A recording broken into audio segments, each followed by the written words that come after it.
Hyvää iltaa ja tervetuloa tänne hiilineutraaleja tekoja luentosarjan ensimmäiselle luennolle. Sen verran, että mä laitan teille, jotka olette täällä salissa, niin tämmöisen nimilistan kiertämään. Meidät on velvoitettu ottamaan ylös osallistujien lukumäärä sukupuolittain eriteltynä, eli sen takia etunimikin riittää. Ja pyytäisin, että teitä, jotka olette siellä verkon takana, niin jos kirjautuisitte myöskin vaikka etunimellä, niin saadaan sitten tämä sama laskenta sitten teiltäkin.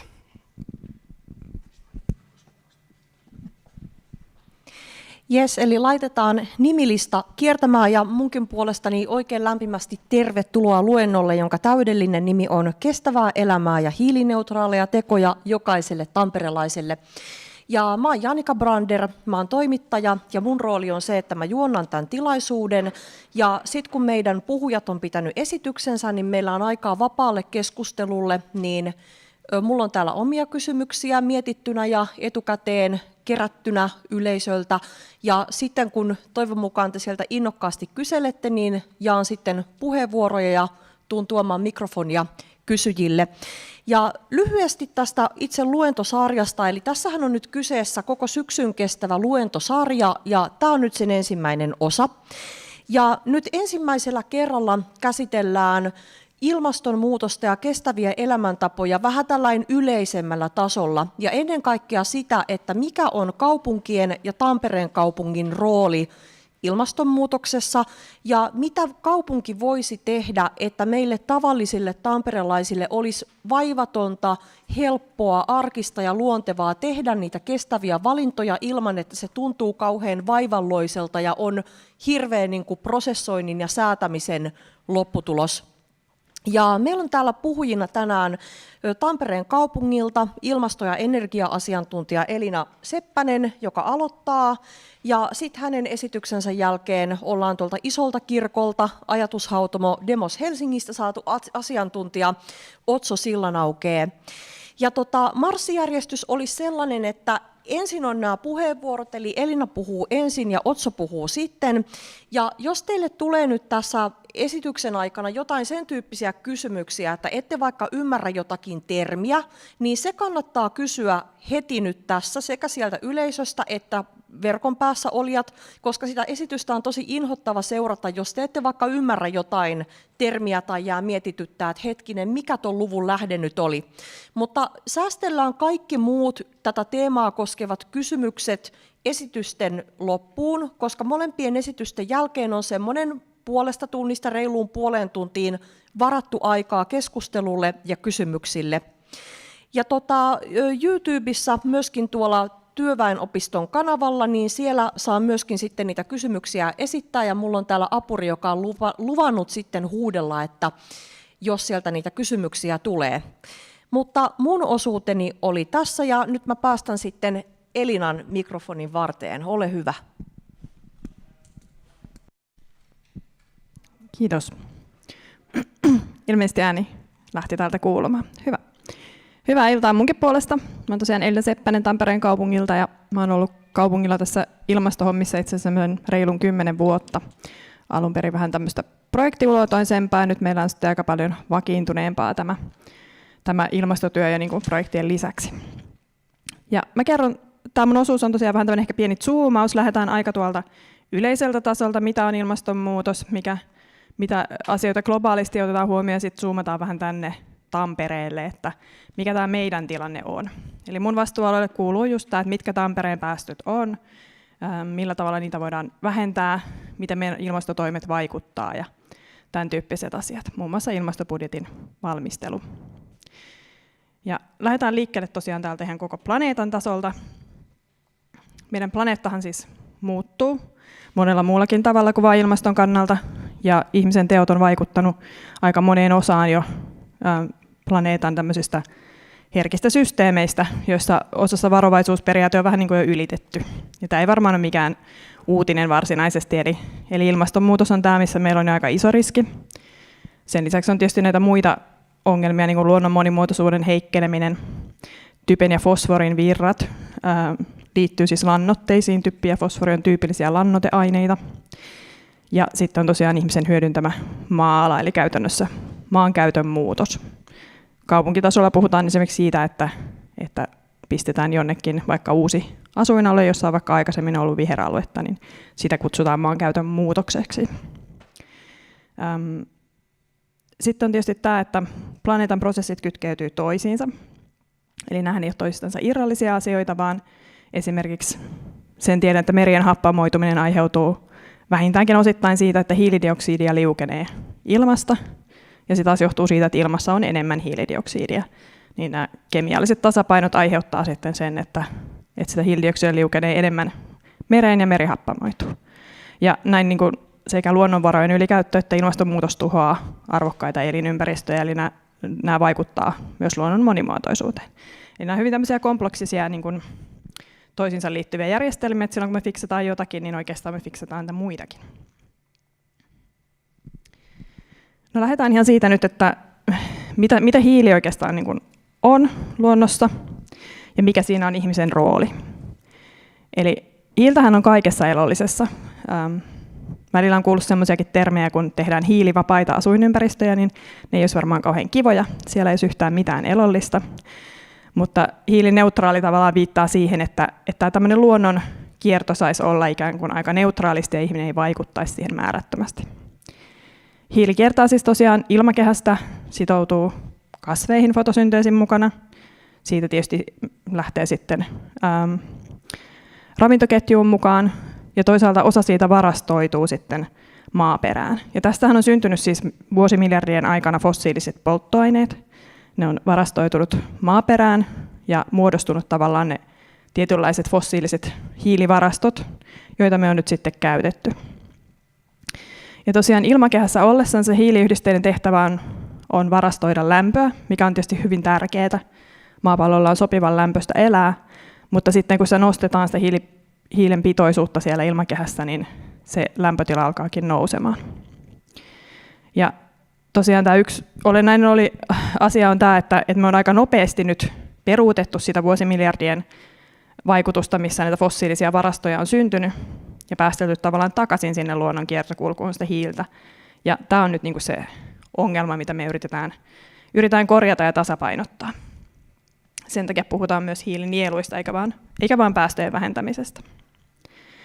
No, ihmisen rooli tosiaan tässä on ollut aika iso. Eli tästä ensimmäisestä kuvasta nähdään hyvin, että siinä on vähän tuommoisia numeroita. Mä luulen, että yksikkö ei se ole niin kuin tällä hetkellä kauhean olennainen asia, vaan se, että minkä verran hiilidioksidia siellä luonnonkierrossa liikkuu. Ja sitten on taas tämä, että mitä ihminen sinne lisää ikään kuin siihen kiertoon tällä hetkellä. Ja huomatkaa, että tämä kuva oli taisi olla vähän useammankin vuoden takaa, että toi ihmisen osuus tuppaa kasvamaan tuolla. Ja tämä on tavallaan se asia, että se mittakaava on aikamoinen. Ja se muutos, mitä me tarvitaan, niin katsotaan sitäkin tuossa seuraavalla kalvolla. Mutta tässä toisessa kuvassa näkyy sitten tämmöistä vähän niin kuin dataa siitä, että miten ne päästöt on muuttunut, että miksi tämä ongelma on nyt niin kuin käsissä. Niin 1950-luvulla vielä maapallon päästöt on ollut tuommoiset niin kuin 5 miljardin tonnin paikkeilla, eikö niin? Kun käännetään. Mä pahoittelen, nämä kaaviot osaan englanniksi, mutta näissä on ihan se, että näitä ei yksinkertaisesti ole saatavilla oikein suomeksi. Mä pyrin kaiken olennaisen sieltä kyllä kertomaan tässä esityksessä. Tästä näkee tämän, että siellä Eurooppa on esimerkiksi tämmöisellä vaalean sinisellä. Meillä on oikeastaan lähtenyt päästökehitys jo vähän laskuun. Eurooppa on siinä silleen vähän niin kuin tämmöinen edelläkävijä, ja USAssa, vaikka se tuosta hyvin näy, niin on itse asiassa pikkasen sama juttu, että ne on saatu käännettyä laskuun. Mutta tässä viime vuosikymmeneltä ne on tullut sitten kasvanut Kiinan päästöt esimerkiksi ihan merkittävästi, ja se on niin kuin nostanut tämän kuitenkin edelleen globaalit päästöt nousuun. Ja tietysti kaikki maat pitäisi saada tälle samalle kehityskululle. Ja jos nyt katsotaan vielä tätä, missä me tällä hetkellä mennään, niin on siis olemassa tämmöinen Climate Action Tracker, joka kertoo tästä Pariisin sopimuksesta, joka on siis se kansainvälinen ilmastosopimus, missä suurin osa maista on mukana ja on ilmoittaneet, että meillä olisi tämmöinen tavoite vähentää päästöjä. Ja tämä nyt vertaa sitten, että tämä vihreä kulku täällä alhaalla olisi se, mikä osuisi semmoiseen 1,5 asteen lämpenemiseen, mikä on todettu, että siihen niin kuin halutaan pyrkiä. Se on se Pariisin sopimuksen tavoite. Ja tuossa vuoden 2030 kohdalla on tämmöinen aikamoinen gäppi siinä, kun tuolla on noita muita käyriä, jotka kertoo, että mikä on niin kuin hyvin optimistinen skenaario päästöjen kehityksessä, mikä on semmoinen, mitä maat on luvannut ja minkälaisia tavoitteita on asetettu. Ja sitten on myös tuommoinen, niin missä on vain ihan virallistetut tavoitteet. Eli pikkasen nämä kehityskulut on vielä kaukana siitä, mihin meidän olisi hyvä pyrkiä. Toki mikään toivo ei ole menetetty, jos ei nyt täsmälleen olla siellä kehityskululla, mutta tämä on se tavalla, miksi me tarvitaan isoa muutosta. Me tarvitaan sitä niin kuin erilaista tapaa toimia. Ja sitähän tässä haetaan, että tehdään sitä ikään kuin hiilineutraalia maailmaa valmiimmaksi. Ja tosiaan tämä ero on aika valtava. Ja tässä päästään nyt siihen, että Suomen kokonaispäästöthän on luokkaa 50 miljoonaa tonnia, joka on tietysti näihin mittakaavoihin verrattuna ihan hirveän pieni kärpäsen kakka. Mutta sitten toisaalta tässä on se, että nämä päästöt pääasiassa tulee pienistä puroista. Että se on itsellekin välillä ihan uskomatonta, että miten pienistä puroista nämä valtavat päästöt niin kuin syntyy. Että ne on sitten kuitenkin semmoisissa pienissä asioissa ja aina voidaan ikään kuin pilkkoa tämmöisiin 500 miljoonan ihmisen blokkeihin maailma. Ja kaikkien niiden tarvii ihan yhtä lailla ehkä tehdä jotakin. Tosin toisaalta, jos katsotaan sitten ihan tämmöistä, miten tähän pisteeseen on tultu, niin tässä on taas sitten tämmöinen kartta, joka näyttää vähän lämpötilaväreillä sen, että mikä on asukaskohtainen päästömäärä maailman kaikissa maissa. Ja tästä ehkä huomaa, että Suomi ei ole tuolla vaaleimpien maiden joukossa, että melkein niin kuin mitä kehittyneempi talous, niin sen tummempi toi väri tuppaa olemaan. Paitsi sitten täällä Euroopassa tämä poikkeaa vähän siitä kaavasta, että täällä on näitä aika kehittyneitäkin talouksia, jotka on hieman haaleampia kuitenkin. Mutta asukasta kohden meidän päästömäärä on melkoinen. Ja sen takia tavallaan, niin jos ajatellaan tämmöistä globaalia oikeudenmukaisuutta, niin meidänhän pitää niin kuin ehdottomasti tehdä vähän enemmän osamme kuin muut. Ja usein kuulee sitten just on tämmöisiä tietysti isoja niin kuin Kiina ja Intia, joilla valitettavasti päästöt vielä on vähän niin kuin kasvusuunnassa. Ja se on tavallaan ihan totta, mutta sitten jos katsotaan just tätä, tässä nyt on asukaskohtainen päästömäärä, tuo punainen viiva on Suomi, tummansininen on Kiina ja tuommoinen vähän turkoosimpi on Intia. Niin meidän asukaskohtaiset päästömäärät on sahannut tuolta, onko se tosiaan jo 60? No sanotaan enemmän 80-luvulta asti tuolla hyvin korkealla. Nyt Kiina on ikään kuin saavuttanut meidät, koska me on tultu alas ja Kiina on noussut ylös. Mutta Intiassa edelleen tämmöinen niin kuin asukaskohtainen päästömäärä on aika alhainen.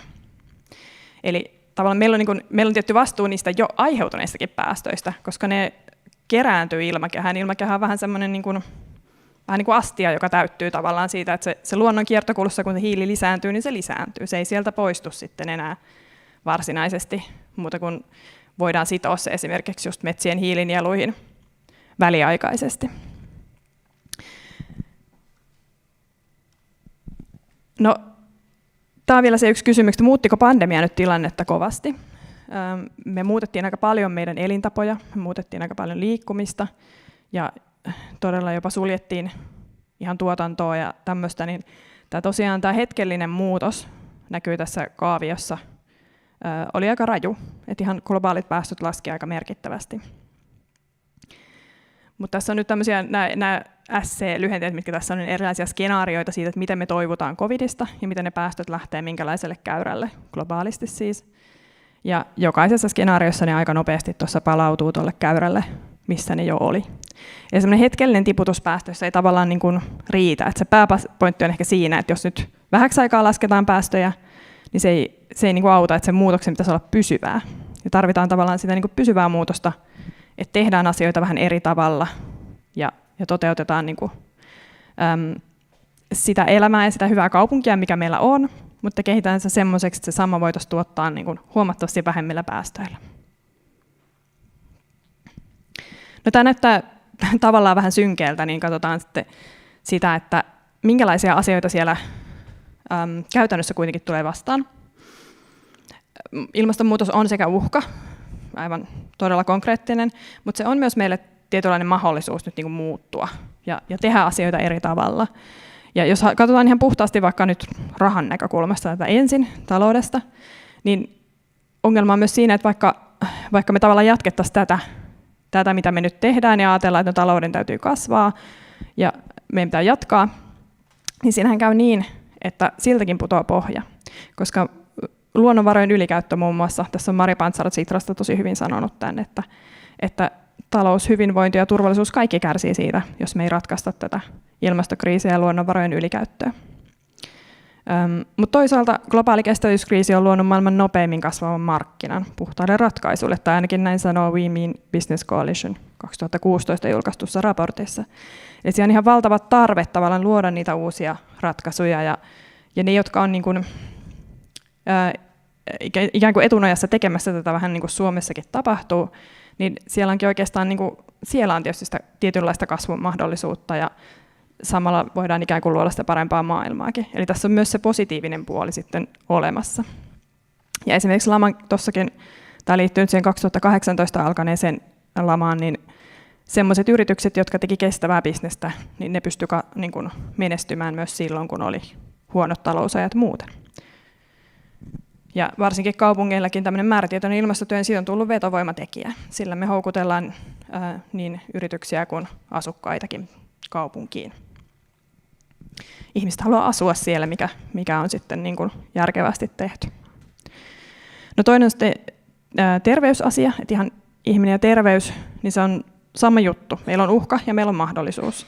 Eli periaatteessa ilmastonmuutos voi aiheuttaa terveysongelmia vaikka lämpöaaltojen, leviävien tautien myötä, ilman saasteetkin, jotka liittyy fossiilisten polttoaineiden polttamiseen, niin aiheuttaa ennenaikaisia kuolemia. Mutta toisaalta samalla kun me torjutaan ilmastonmuutosta, niin me torjutaan tätä terveysuhkaa, mikä siinä tulee mukana. Eli periaatteessa niin kuin World Health Organizationissakin on todettu, että tämä on myös yksi isoin asia, mitä me voidaan tehdä ihmisten terveyden eteen, on torjua ilmastonmuutosta. Ja ihan sama koskee tätä ympäristöä, niin kuin alussa puhuttiin, että myös niin kuin luontokato ja ilmastonmuutos liittyy toisiinsa ja elinympäristöjen tuhoutuminen liittyy toisiinsa. Niin ihan sama koskee tätä, että toistaiseksi, niin kuin, tämä on nyt IPCC:n raportista tämä kuva, eli kansainvälisen ilmastopaneelin kuva siitä 1,5 asteen raportista, joka on ehkä se kaikkein tunnetuin, mikä sai valtavasti huomiota. Ja siinä on todettu näitä, että mikä on niin kuin erilaisia muutoksia, mitä ilmastonmuutoksessa näkyy nyt jo maalla, merissä ja ilmakehässä. Osa niistä on peruuttamattomia, mutta toki niin kuin osalle pystytään vielä tekemään asioita. Mutta sitten toisaalta IPBES, joka on taas vastaava luontopaneeli, kun IPCC on ilmastopaneeli, niin toteaa, että myös tämä sitten niin kuin ekosysteemien ennallistaminen ja suurten hiilinielujen ennallistaminen samalla tosiaan tukee sitten tätä niin kuin luonnon eheytymistä ikään kuin siinä sitä monipuolisuutta, tuolla luodaan elinympäristö ja kasveille ja eläimille. Eli nämä menee aika kivasti käsi kädessä kuitenkin nämä asiat. Meidän ei tarvitse tehdä montaa erillistä parempaa maailmaa. No sitten on tämäkin, välillä kuulee tietysti sitä, että no eihän meidän kannata enää torjua ilmastonmuutosta, että tämä peli on niin kuin menetetty, että ruvetaan vaan sopeutumaan. Mutta siinäkin oli sitten tämä IPCC:n toteama aika hyvä tämmöinen kaavio siitä, että mitä pidemmälle se lämpeneminen menee, niin sitä enemmän me joudutaan sopeutumaan. Eli palataan siihen, mitä oli alussa, että hiilen määrä kun lisääntyy luonnonkierrossa, niin ilmasto lämpenee. Ja se ei tavallaan, niin kuin, mitä enemmän se lisääntyy, sitä enemmän tulee lämpenemistä ja sitä enemmän tulee näitä haittoja. Eli sitten me joudutaan ikään kuin vähän niin kuin loputtomasti sopeutumaan, jos me ei muuteta meidän tapoja. Ja toki sitten voi olla vähän pahempiakin lopputulemia siinä. Eli ei ole mitään syytä luovuttaa, vaan nimenomaan ratkoa niitä ongelmia, mitä meillä on tässä käsillä. Ja tämä on ihan totta, että kaupungit on yksi tämmöinen hyvin ratkaiseva tekijä tässä, että valtiot on tehnyt ilmastosopimuksia ja asettaa tavoitteita, mutta kaupungit on aika semmoisessa niin kuin konkreettisen tekemisen pisteessä tässä asiassa. Että valtiotasollakin voidaan lähinnä asettaa tavoitteita ja antaa rahaa oikeisiin toimiin ja toki on tietysti valtiollisia toimintoja, missä pystytään tekemään ihan konkreettisia asioita, mutta sitten osa toiminnoista on tämmöisiä kaupunkikohtaisia, niin kuin sanotaan, että vaikka meillä kaukolämmitys on hyvin paikallinen asia, jota pystytään sitten niin kuin täällä käsittelemään. Samoin on liikkuminen, minkälaista kaupunkia me suunnitellaan, miten siellä pääsee liikkumaan. Ja nämä on hyvin tämmöisiä, niin kuin, niistä päätetään täällä kaupunginvaltuuston tasolla. Ja kaupungit toki myös tuottaa ison osan päästöistä, koska täällä kuluu paljon energiaa ja kuluu paljon luonnonvaroja, niin sen takia meidän on tavallaan syytäkin olla siellä vähän silleen niin kuin etunojassa tekemässä ilmastonmuutoksen hillintää ja sopeutumista. No nyt saavutaan enemmän tänne Tampereen tasolle. Tampereella on tavoite olla hiilineutraali vuonna 2030. Ja tuossa näkyy, että meidän vuoden 2020 päästöt on se viimeisin tarkka tieto, mitä meillä on. Päästölaskenta on aika oikeastaan niin kuin hankalaa ja monimutkaista, niin me saadaan niin kuin varmistuneet päästöt tuolta noin 1,5 vuoden takaa. Ja tästä nähdään, että niin kuin 2020 meillä vielä on. Meillä on kivasti laskenut 2010 jälkeen päästöt. Me on saatu jopa 33% sieltä pois, mutta toi käyrä tuonne vuoteen 2030, jolloin olisi tavoite olla jopa 80% saanut pois verrattuna vuoteen 90, niin se on aika jyrkkä. Että tavallaan se muutos niin kuin nyt saisi olla aika tiukka, jotta me oltaisiin siellä vähän niin kuin etujoukoissa. Muistaakseni globaalisti on ajateltu, että 2050 mennessä, kun ollaan hiilineutraaleja, niin sitten pystytään jo aika paljon väistämään näitä ilmastonmuutoksen aiheuttamia uhkia. Mutta tosiaan näiden tämmöiden, niin kuin mekin, joka ollaan vähän niin kuin kehittyneempiä maita, niin olisi syytä olla siellä jo tehnyt niitä ratkaisuja, joita voidaan sitten monistaa muualle maailmaan aika nopeasti. Ja sen takia tämä tavallaan niin kuin on asetettu Tampereellakin näin tiukaksi tämä tavoite. No tässä nyt muutama sana ihan Tampereen kaupungin uusimmasta strategiasta. Eli aina kun valtuustokausi vaihtuu, niin uusi valtuusto luo Tampereelle strategian. Ja tämä oli nyt silleen ihan poikkeuksellinen, että meillä on ensimmäinen kerta, kun hiilineutraalius on täällä ihan strategian painopisteenä. Siitä on nyt sanoisinko ehkä 3 valtuustokautta, kun me on ensimmäisen kerran saatu ilmastotavoite yleensäkään strategiaan. Ja nyt siitä on tullut ihan niin kuin todella keskeinen asia siellä. Ja se on antanut nimensä niin tälle luennelle kuin monelle muullekin asialle, mitä nyt tapahtuu näiden 4 vuoden aikana. Sen lisäksi tuossa alhaalla näkyy tuommoisia värikkäitä ruutuja, jotka kuvastaa YK:n kestävän kehityksen tavoitteita. Nekin on nostettu täällä nyt erittäin keskeiseen asemaan strategiassa. Että nämä on siitä hienoja asioita, vaikka nämä tuntuu siltä, että nämä on sanoja paperilla, niin oikeasti tässä on kuitenkin niin, että se, mitä minä tai kuka tahansa Tampereen kaupungin työntekijä tekee ajallansa, niin sen pitää juontua strategiasta. Meidän pitää pystyä perustelemaan se sillä, että strategiassa sanotaan näin, siksi me toteutamme tällaista, jolloin se antaa vahvan selkänojan sitten tehdä asioita. Ja tosiaan näiden tavoitteiden lisäksi meillä on olemassa tämmöinen ilmastovahti-niminen palvelu, josta näkee hyvin konkreettisesti ne toimenpiteet, mitä on suunniteltu ilmastotoimiksi ja niitä, missä vaiheessa niiden kanssa mennään, ja sitten tämmöisiä vaikutusten arviointeja niille eri toimenpiteille. Sen lisäksi on nyt toi päästöennuste. Tuonne on jäänyt muuten vanha teksti, se on päivitetty jo. Ja sieltä pystyy niinku katsomaan, että miten tämä on arvioitu, tämä meidän päästövähenemä tässä kohden. No missä me nyt mennään? Tämä on päästökehitys näköjään vuoteen 2019 asti. Niin kuin sanoin aikaisemmin, tällä hetkellä mennään tuolla 33 jo, mutta meidän päästöt on tuommoista 1 000 000 tonnin luokkaa vuositasolla. Nyt me on päästy vähän alaspäin, ollaan siellä jopa alle 900 pikkasen. Se, mikä tässä on tietysti hienoa, että meidän asukasmäärähän kasvaa ja silti nämä absoluuttiset päästöt laskee. Eli asukaskohtaiset päästöt on laskenut vielä huomattavasti enemmän.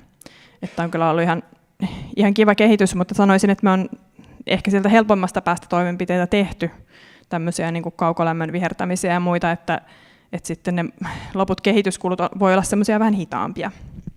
Mutta ihan tavallaan hyvässä kehityssuunnassa ollaan, saataisiin silti ehkä nopeuttaa tahtia. Ja tästä näkee nyt vähän tarkemmin, että mistä meidän päästöt koostuu, juurikin Tampereella. Rakennusten lämmitys on isoin, ja siinä tosiaan kaukolämpö on tuossa tummalla. Erillislämmitys tarkoittaa tässä yhteydessä nyt käytännössä oikeastaan öljylämmitystä. Sitä on paljon vähemmän kuin muita lämmitysmuotoja, mutta sitten koska sen päästö on vähän isompi, niin se näyttäytyy täällä sitten isompana. sähkölämmitys on melko vähäistä ja maalämpö on vielä sen verran vähän, että näin niin kuin kauhean isoja päästölähteitä. Mutta rakennusten lämmitys, sitten tieliikenne. Ja nyt oikeastaan kävi ensimmäistä kertaa niin, että sähkön kulutus, koska meillä on sähkön tuotanto Suomessa, sen päästökerroin on laskenut aika paljon, niin sähkön kulutus tipahtikin tuonne 4. ja tähän nousi sitten teollisuus ja työkoneet tilalle. Näissä on pientä semmoista aina, että ei voi tietää, nämä vähän heilahtelee vuosittain, että mitä sitten ensi vuonna tavallaan muuttuuko järjestys takaisin, mutta näin se on tällä hetkellä. Ja jätehuolto on oikeastaan, niin kuin, jätehuollon päästöt tulee olemassa olevista kaatopaikoista, jotka on käytännössä jo suljettu. Niihin ei tällä hetkellä vuoden 16 jälkeen ole paljon laitettu uutta jätettä, mutta se siellä olemassa oleva vuosikymmenien aikana kertynyt vielä hajoaa ja nämä on niin kuin siitä arvioituja päästöjä. Mutta tämä on ehkä se keskeinen, että lämmitys, tieliikenne, sähkön kulutus ja sitten tosiaan teollisuuden ja työkoneiden osuus on tuossa ne merkittävät. No mitä meillä menee muihin kuntiin suhteutettuna, niin Tampere on itse aika hyvin tälleen, tässä on nyt nämä isoimmat Suomen kunnat vertailussa. Tampere on ollut itse asiassa johdossa tuossa, mutta Turku meni nyt ohi. Heillä toi kaukolämmön päästöt laski aika merkittävästi, niin tästä kävi näin.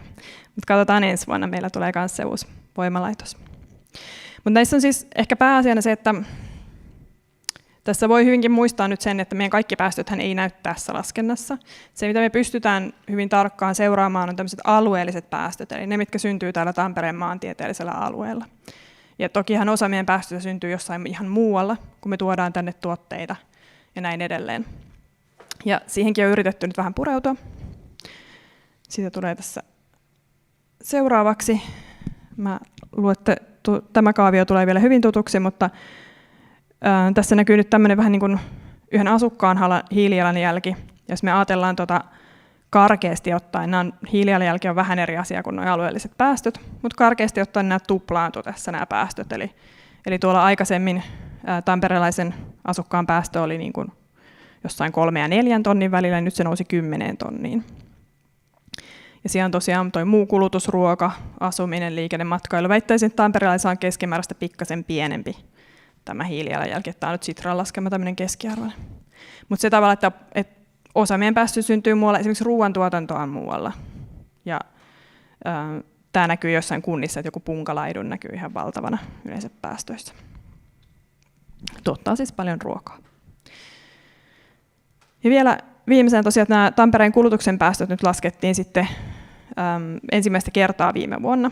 Eli 2020 vuodelta meillä on semmoinen, missä pyrittiin hakemaan sellaista kuntakohtaista tietoa. Näistä valitettavasti ne on niin yleisiä laskentoja, että sitten niistä ei sellaista kuntakohtaista tietoa kauhean hyvin saada. Mutta tässä niin kuin oikeastaan todistettiin just se, mitä mä äsken sanoin, eli tämä kulutuksen hiilipäästöt onkin nyt sitten niin kuin kaksinkertainen siitä, jos se aikaisemmin oli 1000 luokkaa, nyt se onkin 2000. Tämä on tietysti semmoinen, mikä meidän pitää ottaa meidän kaikessa toiminnassa huomioon, mutta näiden niin kuin ihan tarkka laskeminen on oikeastaan aika haastavaa, koska puhutaan globaaleista toimitusketjoista, joissa tapahtuu todella paljon. Ja sen takia tässä onkin vähän näytetty myös tätä, että kuinka tarkkoja nämä laskennat oikeastaan on. Että tämä on yksi asia, mitä me kehitetään jatkuvasti, että miten me seurataan sitä, että mikä minkäkin asian vaikutus on. Mutta tästä päästiin tosiaan nyt vähän kiinni tähän, että mitä Tampereella tapahtuu päästöjen suhteen. Mun osuus päättyy tähän.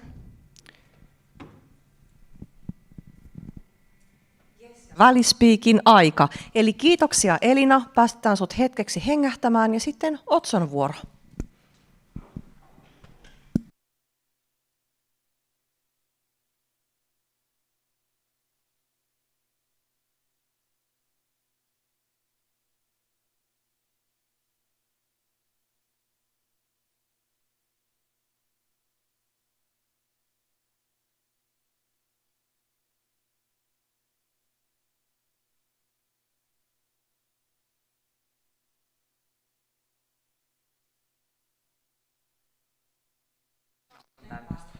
Mä otan tän tästä. No. Tämä on tämmöistä perinteisen suomalaista kursailua, että no en mä nyt sun mikään. Just näin, mutta eiköhän tämä ratkesi kuitenkin näin. Kiitos Elina hyvästä ja kattavasta alustuksesta, ja mä aloitan sanomalla sen, että vaikka tulenkin isolta kirkolta, niin olen kyllä tamperelainen, täällä kasvanut ja koulut käynyt, on kiva olla täällä entisen lukiota vastapäätä. Kalevan lukiossa kävin sitten, niin tämä alue on hyvinkin tuttu. Ja mun nimi on tosiaan Otso Sillanauke. Ja mä tulin nyt sitten puhumaan vähän tarkemmin siitä, että mitä tämä hiilineutraalisuustavoite ja globaali ilmastotavoite tarkoittaa meidän yksilöiden näkökulmasta sitten, erityisesti elämäntapojen näkökulmasta. Ja mä aloitan lyhyesti sanomalla tosiaan sen, että mä oon sen lisäksi, että mä teen tänä päivänä töitä tämän teeman parissa ja kiertotalouden yhteiskunnallisenkin kirittämisen parissa, niin on myös tehnyt tällaisia henkilökohtaisia kokeiluja, joita on sitten dokumentoinut sosiaalisen median ja blogiin Nollahukka nimellä, missä mä useamman vuoden ajan, noin 4-5 vuotta elin sillä tavalla, että pyrin vähentämään henkilökohtaista jätemäärää ja myöskin omaa hiilijalanjälkeä sillä tavalla, että tuossa kuvassa näkyvät 2 purkkia edustaa mun 2 vuoden sekajätteitä. Niin siitäkin näkökulmasta tällaiset erilaiset kestävät elämäntavat ja niiden kokeilu, tietäminen, että mikä on oikeasti helppoa, mikä on superhankalaa ja haastavaa ja vaatii hirveästi itsekuria, niin on mulle hyvin tuttuja siitäkin näkökulmasta. Mutta jos sitten ihan lyhyesti sanon vielä, että tosiaan mitä teen työkseni. Mä toimin asiantuntijana konsulttina Demos Helsinki ajatushautomossa, jossa tai meidän tämän ajatushautomon taustalla on pyrkimys yhteiskunnalliseen muutokseen kohti reilumpaa, kestävämpää ja iloisempaa tulevaisuutta. Me ollaan täysin riippumaton ajatushautomo, eli täysin projektirahoitteista, eli sillä tavalla mikään tietty, niin me ohjaamme itse sitä omaa tekemistämme. Ja sitten mä teen töitä tällaisessa tiimissä, jossa me sit erityisesti keskitytään pohtimaan sitä, että mikä on yhteiskunnan eri toimijoiden rooli tässä hiilineutraalisuustavoitteessa ja kestävämmän yhteiskunnan rakentamisessa. Eli siinä, että yritetään vähän niin kuin pysäyttää sitä keskustelua, joka käy yhteiskunnassa siinä, että no onko tämä nyt meidän yksilöiden harteilla vai onko se yritysten vastuu vai onko se nyt kaupunkien ja poliittisten päättäjien, joka pitää kaikki tehdä meidän puolesta. Lyhykäisyydessään kaikkia tietysti tarvitaan, mutta keskitytään tässä esityksessä nyt erityisesti siihen, mitä me yksilöt voidaan sitten tehdä. Ja mä ajattelin, että nyt tuossa kun Elina antoi tuollaisen hyvän katsauksen siihen, että mistä ilmastonmuutoksessa on kyse, mitkä on tällaiset keskeiset ilmastonmuutokseen liittyvät metriikat ja mitä seurataan ja muuten, niin mä ajattelin, että mä aloitan tällaisella hypyllä yhteiskuntaan ja yhteiskunnalliselle tasolle ja historiaan. Ihan vaan halutakseni kuvastaa sitä ja maalata sitä kaarta, että miten me myös elämäntapojen osalta ollaan päädytty tähän tilanteeseen, missä meillä on tarve vähentää päästöjä ja jokaisen meidän löytää ne omat tavat tehdä jotain sen eteen. No, voidaan aloittaa ja hypätään takaisin teolliseen vallankumoukseen, josta niin kuin erityisesti ja sieltä lähtien meillä on ollut tämmöinen historiallinen halpojen fossiilisten polttoaineiden aikakausi, joka sen lisäksi tietysti, että se mahdollisti monia uusia tapoja tuottaa tavaroita ja toimittaa, lämmittää koteja, tuottaa sähköä ja muuta, niin se on muuttanut meidän ihan arkista elämää tosi monella tavalla. Kaikki rakentamiset siitä, miltä talot, asunnot näyttää, miten ne toimii, liikkumiseen, kuluttamiseen, ruokaankin on muuttunut sen myötä. Ja meille on syntynyt se laaja kirjo erilaisia palveluita, niin kuin, jota meillä tällä hetkellä on tarjolla, ja niitä tukevaa erilaista sääntelyä, lakeja, ihmisten elämäntapoja, jotka tietysti on muuttunut aikojen myötä ja myöskin paikasta riippuen.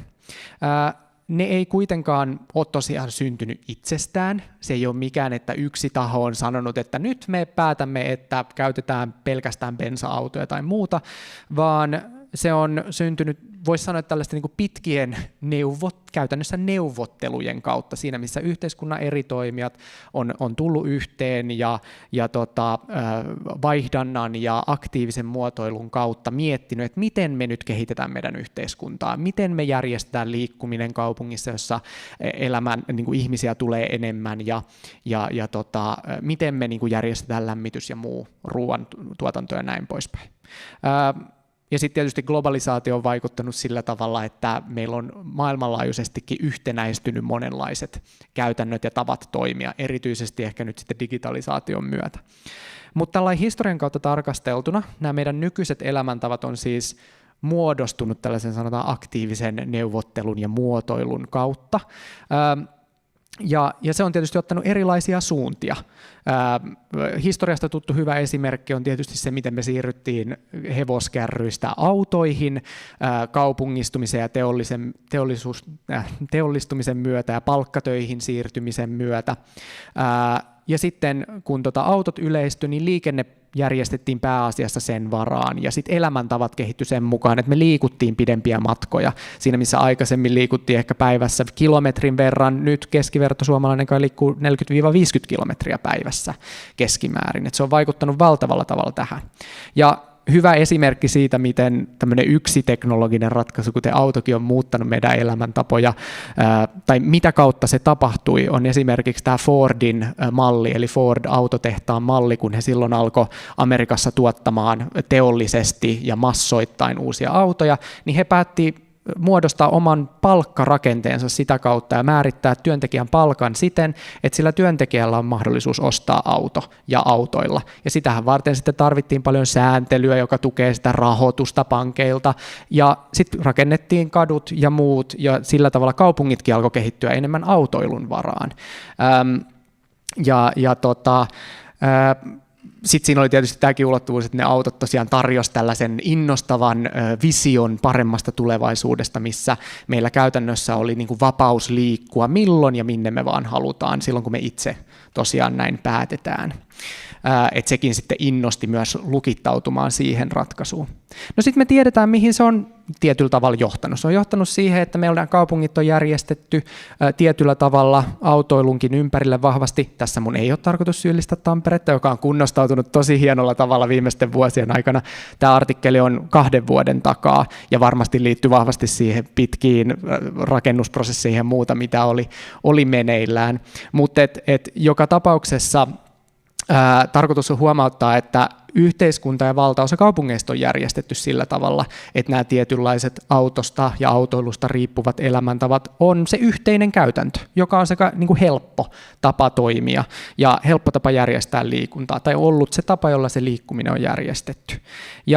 Ja tästä ei tarvitse tosiaan kenenkään syyllistyä, että nyt teidän pitäisi vaan itse ottaa niskastakin ja ryhtyä olleen autoilematta, vaan todeta vaan, että monet meidän elämäntavoista on järjestynyt historian myötä eri tavoilla. Osa on helpompia, osa vaikeampia. Mutta tämä on tosiaan vain yksi tapa vähän niin kuin organisoida, järjestää sitä elämää.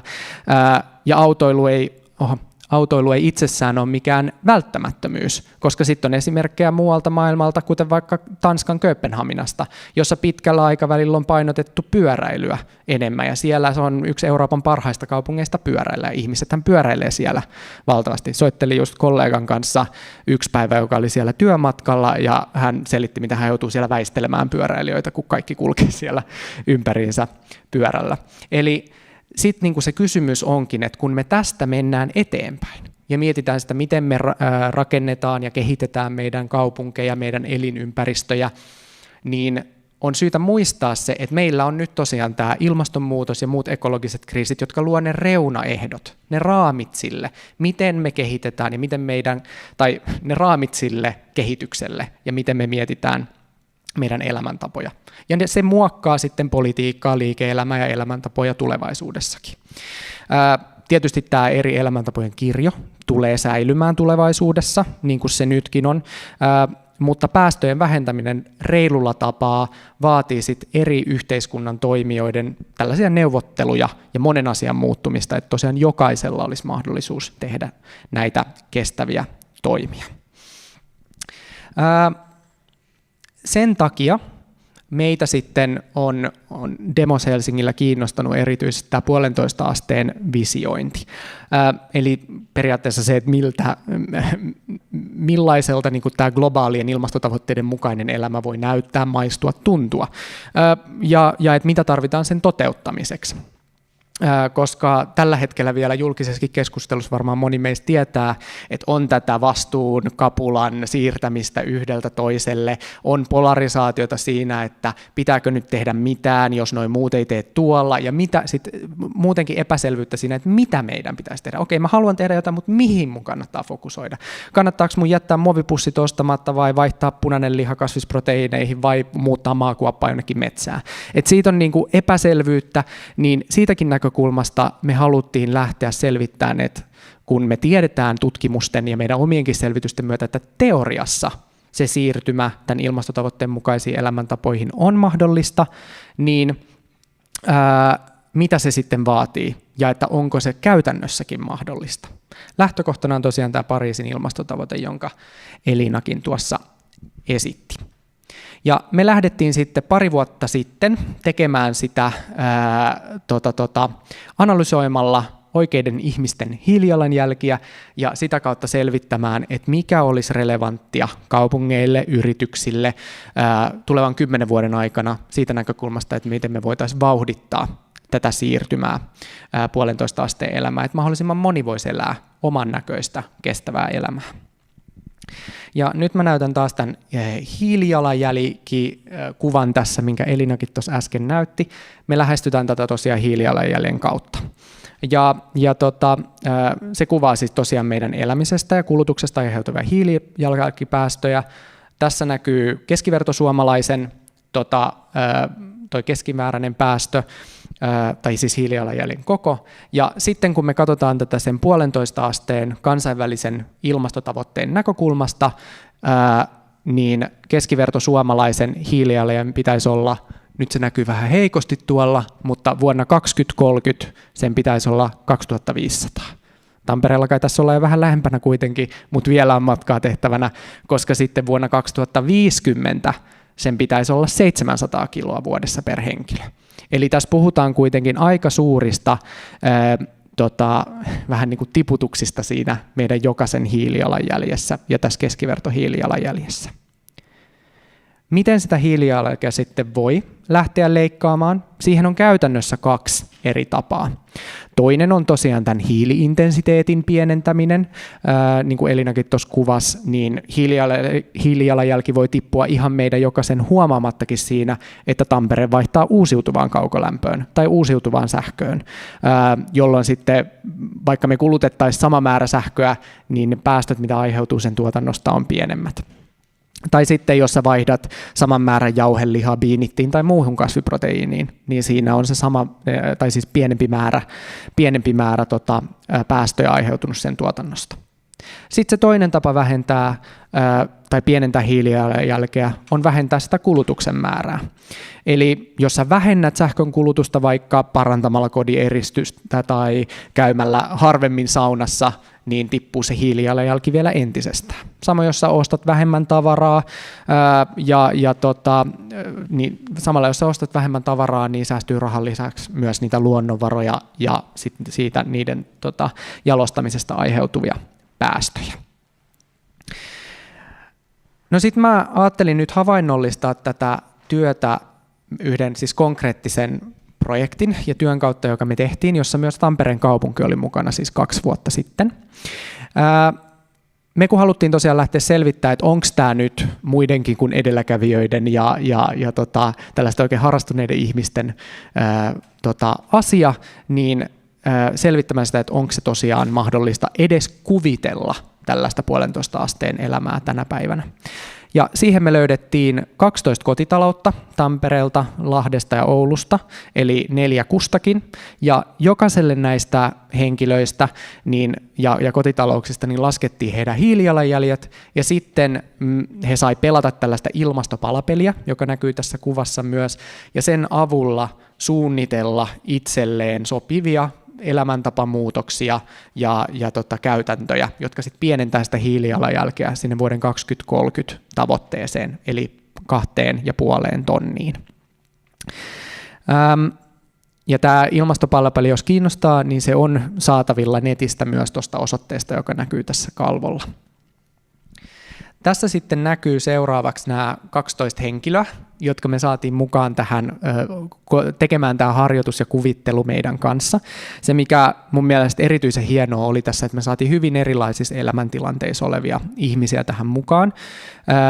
Meillä oli tietysti mukana julkkiksia, kuten jotkut saattaa tunnistaa täältä, Apulannan Simo Santapukin ja Miljoonasateen Heikki Salon, mutta sitten meillä oli myös sanotaan siis aivan tavallisia ihmisiä. Oli pyörätuolilla liikkuva opiskelija, oli pienlapsiperheitä, oli eläkeläispariskuntaa ja näin poispäin. Eli hyvin erilaisista tavoista. Ja sitten meillä oli myös perussuomalaisten kansanedustaja Rami Lehto mukana tässä myös, mikä oli mun mielestä tosi hieno asia.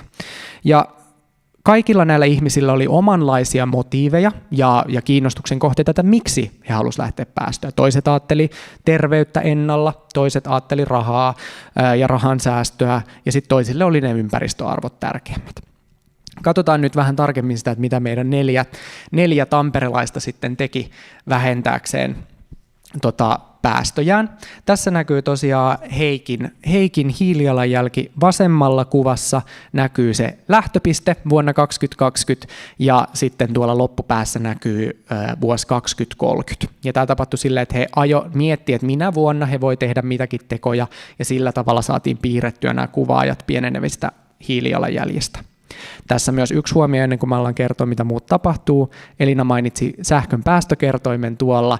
Näissä laskelmissa ei ole huomioitu laskevaa päästökerrointa, joten se, että vaikka täällä toi kuvaaja 2030 vuonna jää vielä 2,5 tonnin yläpuolelle, niin hyvin todennäköisesti, kun siihen otettaisiin huomioon nämä teknologian kehitykset ja muut, se painuisi sinne kestävälle tasolle tai sen alapuolelle jo. Mutta nyt Heikin esimerkki. Heikki tosiaan onnistui pienentämään omakotitalosta, niin kuin omakotitalon lämmittämisestä ja siellä isossa omakotitalossa elämisestä aiheutuvaa hiilijalanjälkeä pääasiassa vaihtamalla sähkösopimuksen tuulisähköön. Se näkyy tuossa sinisessä palkissa tuona isona leikkauksena tuolla. Sitten myöskin syömällä useimmin vegaaniruokaa ja ostamalla yli puolet tarvitsemista asioista käytettynä. Ja Heikin esimerkistä vielä sekin, että hän oli jo aikaisemmin vaikka asennuttanut aurinkopaneeleja katolleen ja kertoi, että niiden ansiosta sähkölasku tippui jo silloin niin kuin vuosia sitten noin 1/4, kun sitä aurinkoenergiaa saa hyvinä aurinkoisina päivinä myytyä jopa sitten Tampereen sähkölaitokselle. Ja Heikki ei sitten taas liikkumista hirveänsä työnsä takia voinut niin kuin, vähentää vaikka vähentämällä autoilua, mutta heillä on ollut hybridikäytössä ja sitten hän kulkee junalla niin usein kuin mahdollista.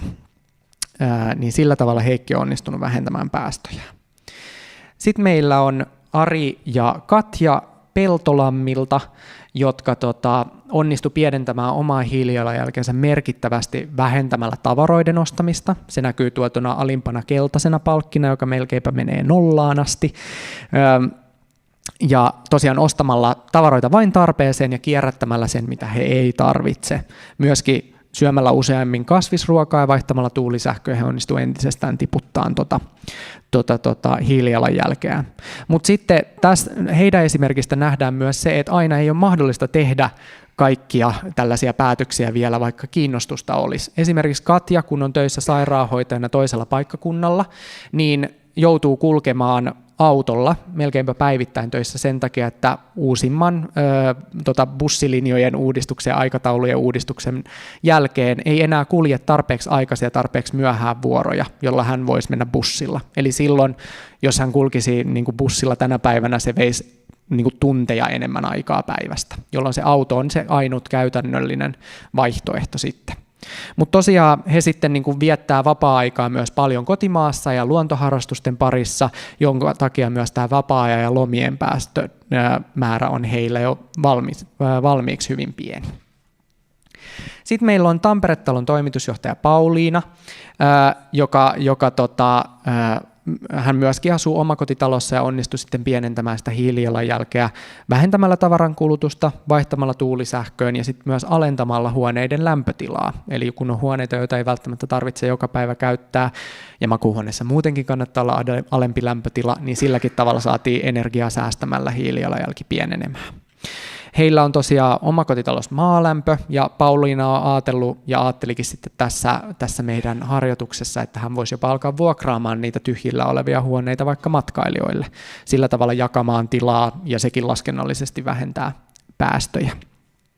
Hän voisi itse kuvitella siirtyvänsä uudelleen kasvisruokavalioon, mutta sitten siinäkin oli se, että lasten harrastusten, niin kuin paljon energiaa vaativien harrastusten vuoksi, niin vielä tällä hetkellä hän ei kokenut, että kasvisruokavaihtoehdot voisi tarjota niin helppoja ja samalla tavalla energiapitoisia, niin kuin nopeita, helppoja ruokia näiden lasten niin kuin energia- ja kasvutarpeisiin. Niin siinäkin oli sitten hänen terveiset kaikille yrityksille, että niitä saisi kehittää. Sitten meillä oli Antti 4.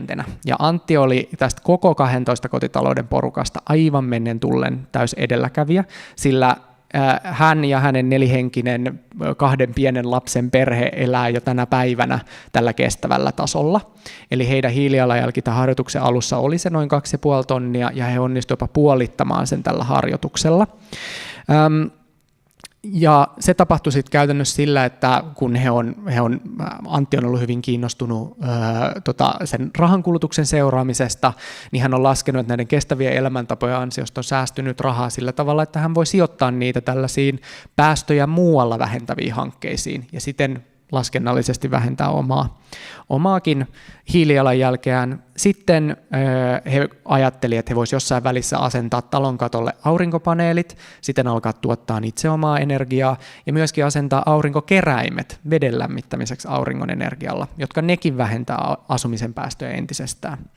Ja sitten viimeisenä, vaikka Antti hyvin nauttii liharuuista ja muusta, niin hän myöntää sen, että voi hyvinkin alkaa syömään useammin vegaaniruokaa vaimon kanssa, niin sitten päästöt vähenee sitäkin kautta entisestään. Ja Antin 4-henkisestä perheestä vielä sen verran, että heillä ei ole autoa. He on oman asuinalueensa tai taloyhtiön ainoa, jolla ei ole autoa, ja kulkee sitten päivisin julkisilla ja pyörällä. Ja päästöt on myös alkanut vähentyä sitä kautta, kun heillä on jo valmiiksi niin pieni hiilijalanjälki, niin sitten tällaiset teot kuin ruoan tilaaminen kotiinkin pienentää heidän hiilijalanjälkeä. Ja samalla myös kauppalaskuissa on suunnitelmallisuuden ansiosta säästynyt 30%. Ja heillä tosiaan vielä se mainintana, että he matkustaa kerran vuodessa tapaamaan sukulaisia Keski-Eurooppaan.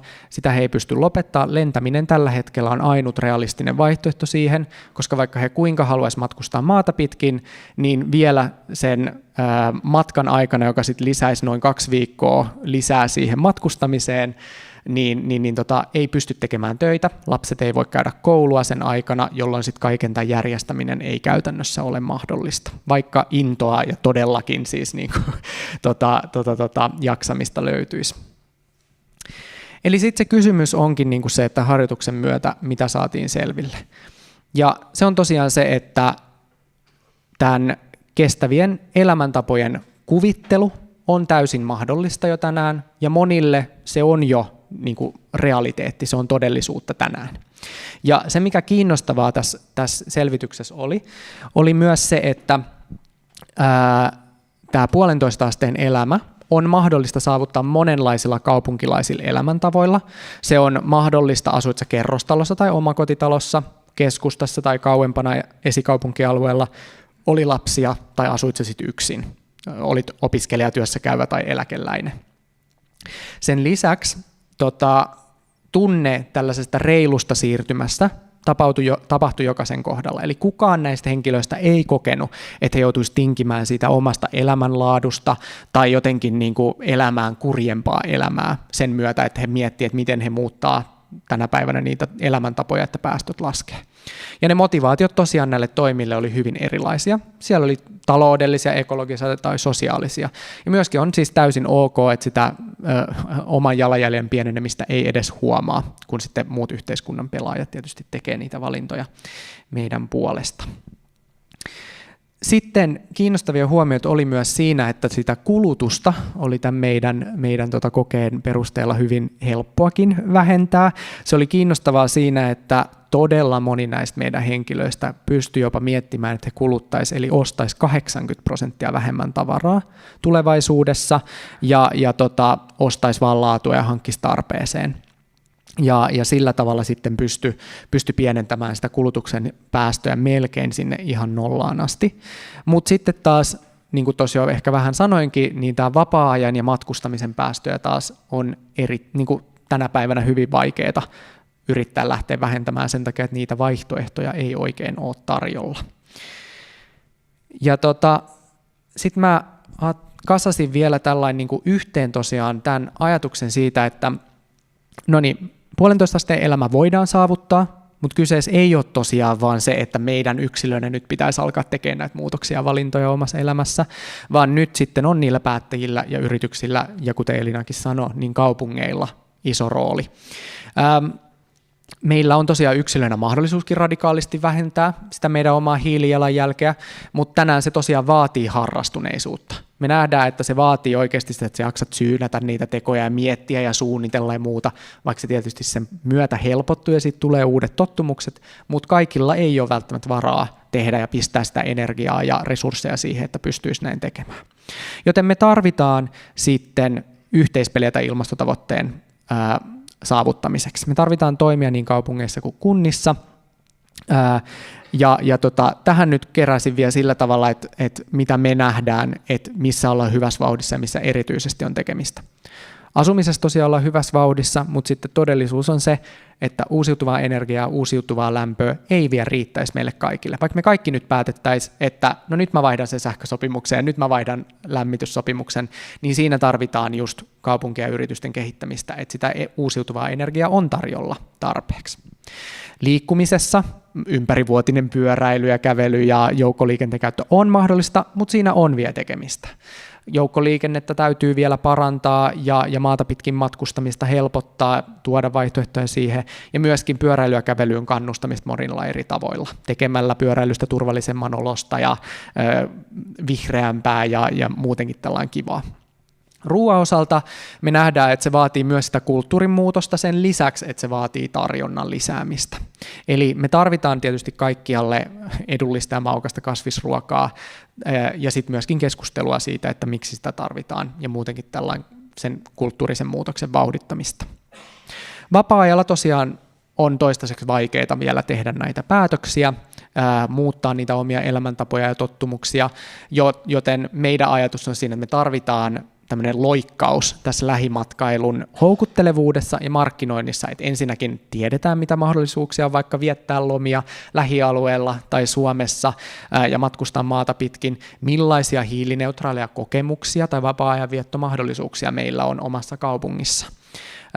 Ja tässä tietysti se kiinnostus on se, että se voi tukea paikallisia yrittäjiä. Ja sitten mä halusin nostaa tämän kuluttamisen vielä tähän esiin, on se, että meidän selvityksen muutenkin työn perusteella on kiinnostavaa nähdä se, että ihmisillä on jopa hyvinkin kiinnostusta ja myös osalla valmiuksia lähteä radikaalisti vähentämään sitä omaa kulutustaan. Ja he haluaa myös tietoa siitä, että miten sitten rahoja voisi käyttää sillä tavalla, että ne tukee kestävämmän tulevaisuuden rakentamista. Ja siinä sitten kiinnostava kysymys onkin, että mitä kaupunki voi tehdä. Yrityksistä ja pankeista niillä on oma rooli tässä, mutta sitten näin kaupungin näkökulmasta se on kiinnostavaa myös miettiä. Sitten mä kysyisin, että mikäs aika-arvio on, kun seurannut, että paljon mulla on vielä aikaa tässä? Mun kellon mukaan semmoinen 2 minuuttia. Okei. Siinä tapauksessa mä ehkä hyppään tässä vähän sen eteenpäin muutaman kalvon. Eli sitten mä haluaisin tässä tosiaan vielä nyt niin kuin toistaa sen, että vaikka paljon puhutaan siitä, että meidän yksilöiden tekoihin voi vaikka, tai meidän yksilöiden valintojen seuraukseksi voi laskea jopa yli 70% kaikista kasvihuonekaasupäästöistä. Eli toisin sanoen laskennallisesti voidaan miettiä, että jopa 70% kaikista kasvihuonekaasupäästöistä on meidän yksilöiden valintojen syytä tai ansiota, niiden vähentäminen ei ole mahdollista ilman, että meidän ympäristö ja yhteiskunta tukee näitä kestäviä valintoja myös. Me tarvitaan siis näitä 1,5 asteen elämäntapoja tukevaa sääntelyä, me tarvitaan infrastruktuuria ympärille, josta kaupungin Tampereen kaupungin keskustan kehittäminen on mun mielestä hyvä esimerkki siinä, että mitä nyt voidaan tehdä julkisen liikenteen, pyöräily- ja aktiivisen liikkumisen edistämiseksi. Ja sitten tietysti myös parempaa kestävien vaihtoehtojen tarjontaa. Eli me tarvitaan päättäjiä, jotka päättää sen suunnan, mihin me mennään, luo sen pelikentän, jonka puitteissa sitten yritykset ja me yksilöt pystytään myös valitsemaan näitä kestäviä elämäntapoja.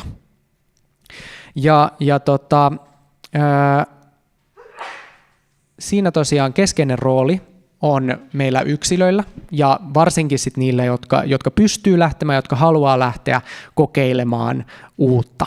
Koska justkin siinä, että kun kaupungit miettii sitä, että mitäs me nyt voitaisiin helpottaa näitä erilaisia jäljelle jääviä, vaikeampia, pidemmän aikaa vaativia elämäntapamuutoksia kaupunkilaisille, niin siinä se tieto, kaupunkilaisten eletyn kokemuksen tieto ja muutenkin yritysten tieto siitä, että missä on ne pullonkaulat, mikä on haastavaa tänä päivänä, on superarvokasta just sen näkökulmasta, että pystytään sitten tunnistamaan, että missä me voidaan tehdä niitä muutoksia, jotka helpottaa useammille ja ideaalitilanteessa kaikille näiden kestävien vaihtoehtojen valitsemista.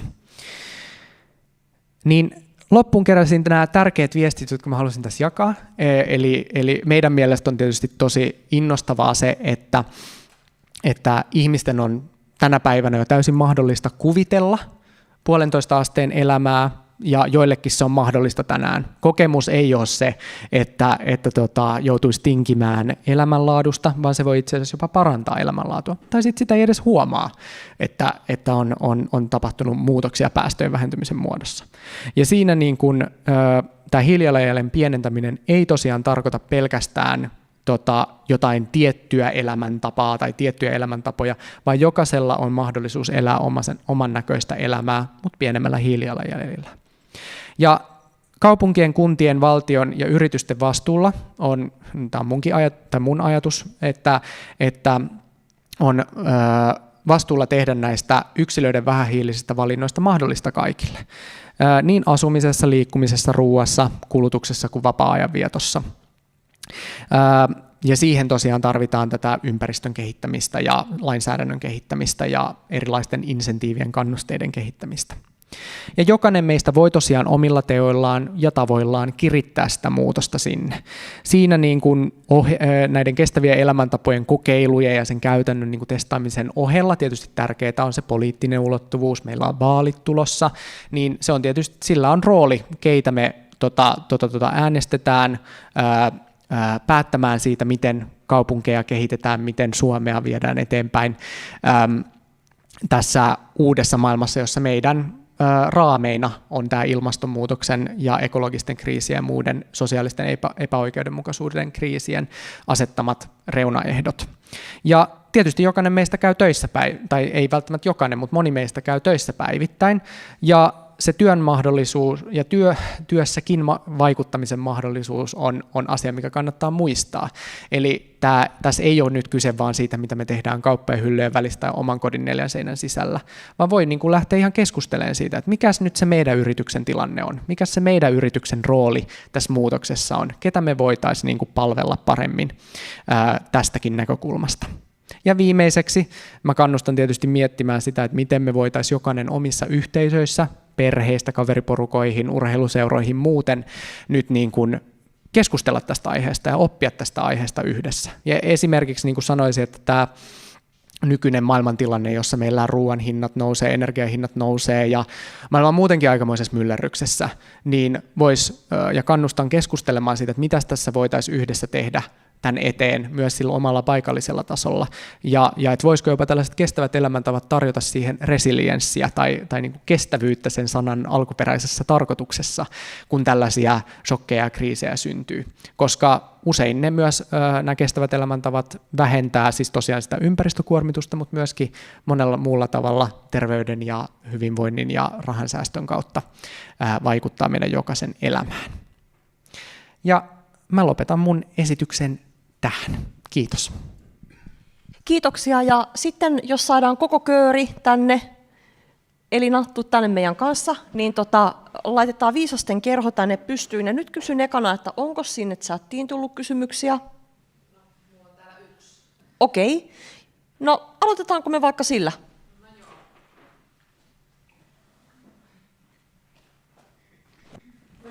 Jos oli tämmöinen käytännön kysymys, että, että kun molemmat te mainitsitte tämän sähkön päästökertoimen, niin mitä se tarkoittaa, niin selitättekö vielä uudestaan heti alkuun, että tulee selväksi? Mä voin yrittää, joo. Joo, päästökerroin, eli se tarkoittaa tämmöistä, on laskettu niin kuin yhdelle yksikölle, mikä sen päästämä päästömäärä on. Esimerkiksi sähkössä se on kilowattitunti, eli kun kulutetaan 1 kilowattitunti sähköä, niin paljonko siitä sitten syntyy hiilidioksidipäästöä. Että näin päästään sitten laskemaan sitä päästöä, että jos on kulutettu vaikka 1000 kilowattituntia, niin saadaan sitten tietää, että mikä se on se päästömäärä, joka vastaa sitä. Onko yleisöllä kysymyksiä? Saa rohkeasti nostaa kättä. Mulla on täällä kyllä iso nippu, jos ette vielä rohkaistu. Sähköstä mä pääsen nyt hyvällä aasinsillalla siihen, että nuorilta oli tullut tämmöinen kysymys, että kun toisaalla kehoitetaan säästämään sähköä ja toisaalla vaihtamaan auto sähköautoon, niin mikä logiikka siinä on? Ja tämä on vähän semmoinen juttu, mitä mä oon nyt miettinyt itse, että samaan aikaan nyt sanotaan, että nyt tulee säästötalkoot ja energiatalkoot, mutta toisaalta meidän täytyisi pitää nyt sitten tämä talouden pyörät pyörimässä, että firmoja ei mene nurin. Ja mulla on tämmöisenä tavallisena talliaisena aivan sekava ja avuton olo, että mitä mä nyt teen, oliko se kamala virhe, kun meille on tulossa sähköauto kotiin, niin auttakaa nyt viisaamat, miten tässä tilanteessa voi elää? No joo, tämä ei ole mikään ihan yksinkertainen kysymys, mutta lähtisin nyt siitä, että tietysti jos pystyt vaikka luopumaan siitä autosta, niin sehän on niin kuin se ensimmäinen vaihtoehto. Mutta sitten toisaalta, jos sitä autoa tarvii, niin kuin tuossakin nähtiin, että siellä on se elämäntapa, missä auto nyt vaan on välttämättömyys, niin sitten sähköauto on parempi kuin polttomoottoriauto, koska se yksinkertaisesti kuluttaa vähemmän energiaa. Ei se ole päästötön, eikä niin kuin sähkö ole täysin päästötöntä, mutta se on ikään kuin pienempi paha tässä kohden. Ja sähköautolla sä pystyt onneksi tekemään sitä näin sähköpulan aikaan esimerkiksi, että sä lataat sitä yöllä, jolloin sähkön kysyntä on muuten pienempi ja se tavallaan se kriisin tai niin kuin se ongelman uhka on niin kuin pienempi. Et silloin sä pystyt niin kuin, kyllä käyttämään sähköautoa tänäkin talvena todennäköisesti ihan ok, mutta voi olla, että sitä niin kuin pikalaturia ei ole sulla käytössä ihan joka hetki. Mitäs sitten, mä ihan nopeasti kysyn vielä kuluttamisesta, että täytyisikö nyt sitten kuluttaa siksi, että Suomi ei kaadu vai säästää siksi, että pitää säästää? Mä vastaan ehkä se niin teema, mikä on mulle itselleni tärkeä, mikä usein mun mielestä jää keskusteluissa vähemmälle huomiolle, mikä on nyt toisaalta taas on julkisessakin keskustelussa tullut useammin esille tämän akuutin energiakriisin ja muun myötä on siis energian kulutuksen vähentäminen ja niin kuin energian säästö. Siis kulutuksen vähentäminen niin kuin lähtökohtaisesti on kyllä niin kuin silloin valtava vaikutus, niin kuin Elinakin sanoi, että jos on mahdollista, tai jos ei niin kuin oikeasti tarvi autoa, niin voisiko siitä vaan luopua ja sitten järjestää kulkemisen muulla tavalla. Kaikille se ei tosiaan ole mahdollisuus, mutta se kulutuksen vähentäminen on ehkä, niin kuin, kun tästä mennään eteenpäin, niin siis yksi merkittävimmistä tavoista vaikuttaa tietysti omaan hiilijalanjälkeen, mutta yleensä ottaenkin meidän ehkä yhteiskunnallisesti kannattaisi miettiä sitä, että rakennetaanko me meidän tulevaisuus jatkuvasti kasvavan energiantuotannon varaan tai sellaiseen, vai että yritetäänkö me miettiä, että saataisiko me itse asiassa pärjättyä, niin kuin, tai miten me saataisiin pärjättyä vähemmällä energiakulutuksella tietysti niin kuin tinkimättä hyvinvoinnista, terveydestä ja muusta tällaisesta näin. Ja siellä oli yleisökysymys, ole hyvä. Joo, kiitos ensin molemmille esiintyjille kivoista esityksistä ja tästä tapahtumasta ylipäätään. Ja ilahdutti tämä sun ensimmäinen kysymys, koska mun oma kysymykseni oli täsmälleen sama kysymys ja liittyy tähän liikkumiseen. Eli itsellä on semmoinen tilanne, että auto perheessä on tällä hetkellä välttämätön ja on nyt sitten ajellut semmoisella 16 vuotta sitten vaan käytettynä ostetulla autolla, kun en ole sitten keksinyt, että mikä olisi niin kuin vähäpäästöisempi vaihtoehto. Ja niin nyt sitten auto joutui kolariin tuossa talvella ja mä ajattelin, että jaha, että nyt täytyy sitten tästä luopua ja vakuutusyhtiö oli sitä lunastamassa ja näin. Ja siinä sitten tehtiin puolison kanssa laskelmia, että mikä olisi nyt se semmoinen niin kuin vähäpäästöisempi vaihtoehto sitten tälle autolle, bensa-autolle, joka kuluttaa semmoinen 5,5-6 litraa satasella tämmöisessä ajossa, mitä me ajetaan. Ja me ei siinä sitten päästy kyllä ratkaisuun, kun ajateltiin kuitenkin sitä, että jos sen vielä korjaisi sen auton, kun siinä oli semmoinen mahdollisuus, että jos sen veisi pajalle, niin saisi vielä hyödynnettyä kaikki ne materiaalit ja sen energia, mikä siihen on käytetty silloin aikoinaan 20 vuotta sitten, kun se auto on valmistettu, versus sitten se, että tehdään kokonaan uusi auto ja siihen ne mahdollisesti sähköautoon ne akkupaneelit ja kennostot ja systeemit ja muut. Niin me sitten päädyttiin siinä kohtaa kuitenkin vielä siihen, että pistettiin kasaan se vanha auto ja sillä nyt edelleen ajelen. Niin just tätä niin kuin tähän niin kuin näiden päästöjen laskemiseen liittyvä monimutkaisuus. Et se on kyllä tämmöiselle niin sanotulle tavalliselle ihmiselle niin erittäin haastavaa. Et niin kuin just tätä kysymystä, niin vielä olisin kyllä halunnut tähän semmoista selkeämpää vastausta, että miten nämä huomioidaan liikkumisessa niin kuin nämä jo olemassa olevan rakennetun auton päästöt versus sitten tämmöisen uuden auton Mitä päästölaskuria kannattaa käyttää? Mä oon sitä Sitraa täyttänyt niin monta kertaa ja sitten tulee siinäkin, että ravintolassa ulkona syöminen on synti, eli toisin sanoen opiskeluaikana tein kamalasti ilmastotekoja, kun joka päivä söin Juveneksella, eli ulkona ravintolassa, niin mikä nyt on jotenkin semmoinen yksinkertainen, suht luotettava karvalakkimalli tavalliselle ihmiselle laskee, että about, mikä se mun hiilijalanjälki on? Mä voin vastata tuohon ensimmäiseen, tai yrittää vastata. Mä jaan tuskan, mä teen työkseni päästölaskentaa, se on ihan hirveän kamalaa ja vaikeaa. Ja mitä hän tuohon nyt sanoisi? No siis ainakin semmoinen hyvä työkalu on kuin autokalkulaattori.fi, jos harkitsette auton vaihtoa, uuden auton hankintaa, niin se on erittäin hyvä siihen. Mutta sitten just tämä, että sulla on se auto, jonka voisi niin kuin korjata ja edelleen käyttää, niin on kyllä kieltämättä hieman haastava juttu. Että semmoinen, mitä nyt tulee mieleen, tämä niin kuin karvalakkimalli tai nyrkkisääntö, näissä asioissa on oikeasti tosi vaikea asia. Että kyllä se laskeminen, että otsalla voi niin kuin nähdä aika väärin näitä juttuja, että kyllä niin kuin pitää laskea.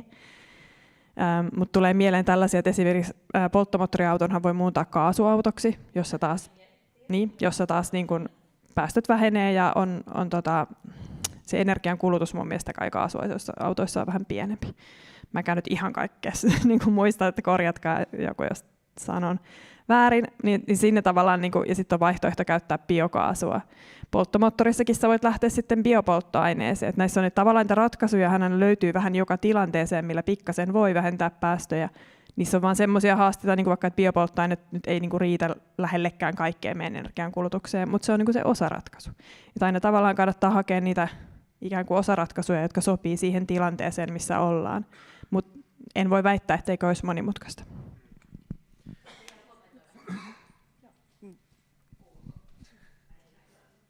Saadaan mikin avulla striiminkin takana olevat kuulemaan kysymyksen.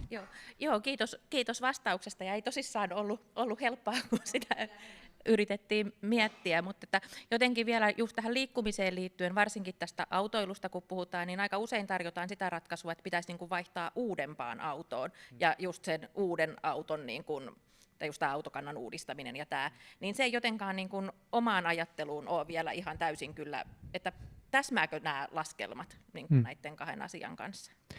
Mä voin tuohon sähköautojuttuun palata vielä, että sitä me itse asiassa keskusteltiin. Meillä oli tässä hankkeessa, mitä mä tuloksia esittelin, niin tämmöinen yhteistyökumppani kuin DEMAT Oy, jotka siis niin kuin he tekevät hiilijalanjälkilaskentaa, on kehittänyt sen pelin ja muutenkin on vaikka ollut mukana kehittämässä tätä Sitran laskuria ja muita hiilijalanjälkilaskureita, niin heidän kanssa just keskusteltiin tästä, kun yksi näistä mukana olleista henkilöistä kysyi juurikin tätä kysymystä, että onko se nyt oikeasti niin, että mä hankin uuden sähköauton ja että onko se sitten oikeasti niin kuin sen päästöjen näkökulmasta parempi vaihtoehto.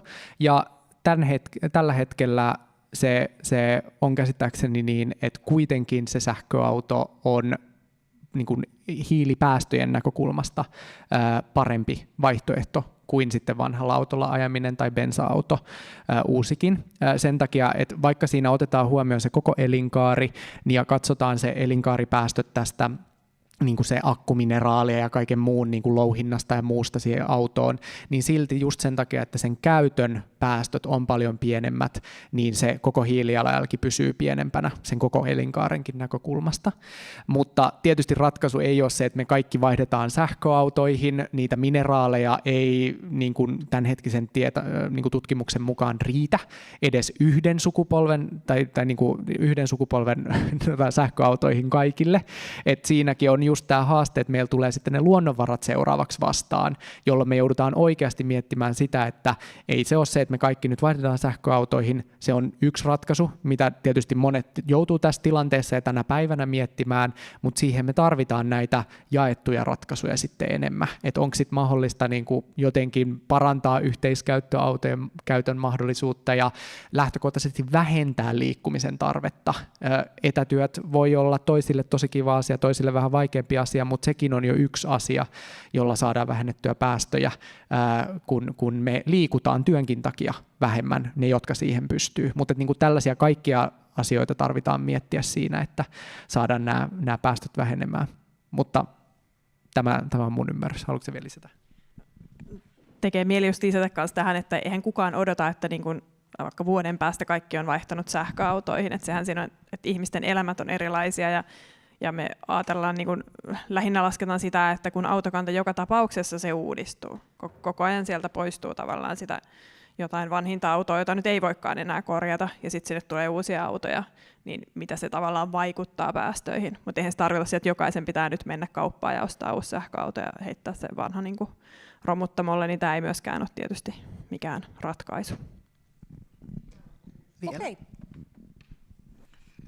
Joo, ihan kysymyksenä ja kommenttina.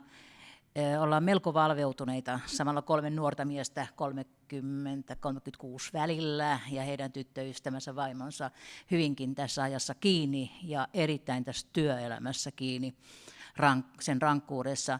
Ja me vanhempana päädytty siihen, että meillä on nyt sitten viikon vanha auto opetuksessa meidän käyttöön ja polttomoottorikäyttöinen.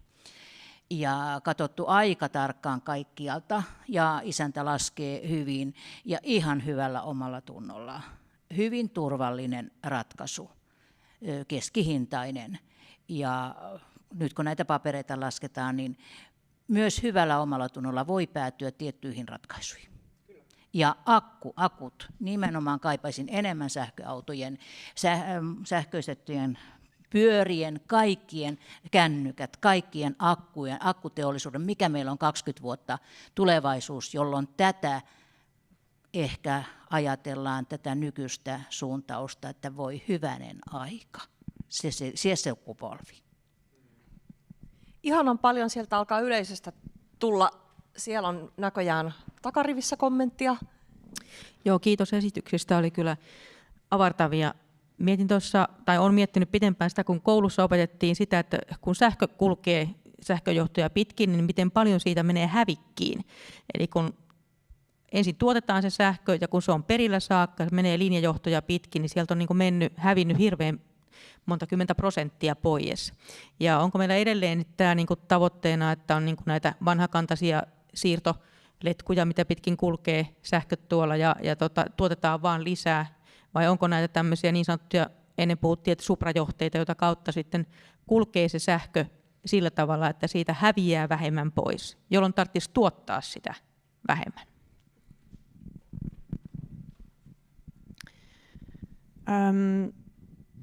Nyt en ole ihan sähkötekniikan asiantuntija, mutta mulla on aina tämmöisiä niin kuin, epämääräisiä käsityksiä asioista. Mun mielestä meidän sähköverkossa kyllä häviöt on aika pientä luokkaa, että väittäisin jotain alle 5%. Korjatkaa joku jostain, jos menee ihan pieleen, mutta ei nyt ainakaan 10% missään nimessä. Et kyllä nyt tuotetusta sähköstä suurin osa menee niin kuin ihan siellä kulutuspäässä hyötykäyttöön.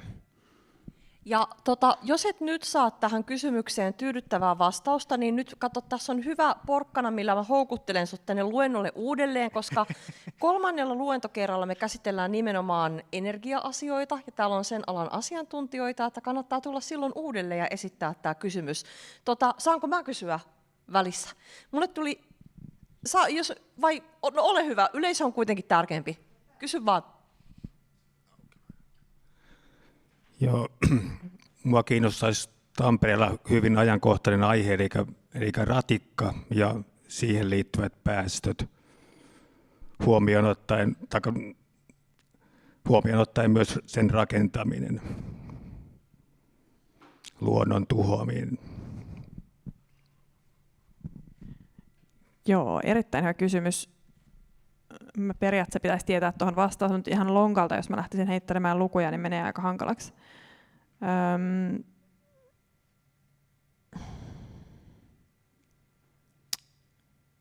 Nyt tuli liian semmoinen, että en pysty niin kuin ihan tälleen antamaan nyt kyllä numeroita. Mä voisin vaikka katsoa vähän niitä sinne liikkumisluentoon. Joo, ja sama vastaus, että meillä on siis seuraavalla luennolla on aiheena liikkuminen. Ja jos ei nyt saada riittävän kattavaa vastausta tähän kysymykseen, niin mä ainakin pistän tämän ylös itselleni, että käsitellään se ensi kerralla. Mutta mä mietin sellaista asiaa, että kun tässäkin on nyt paljon tullut kysymyksiä siitä, että no voinko mä nyt ostaa tämän, pitäisikö mun nyt luopua tästä, mitä, ja siis itse olen kokenut välillä, että tämä ekologisemman elämän muuttaminen ekologisemmaksi aiheuttaa hirveästi metatyötä, joka kuormittaa mua, niin mä haluaisin nyt vähän kiepsauttaa tätä ajatusta toisinpäin. Otso jo tuossa omassa esityksessään vähän sivuskin tätä, että se ilmastoystävällinen elämä ei välttämättä tarkoita vaan sitä, että sinä luovut, sit sä muutat maakuoppaan asuun, etkä käy enää missään ja sulla on koko ajan joku päästölaskuri pyörii päässä.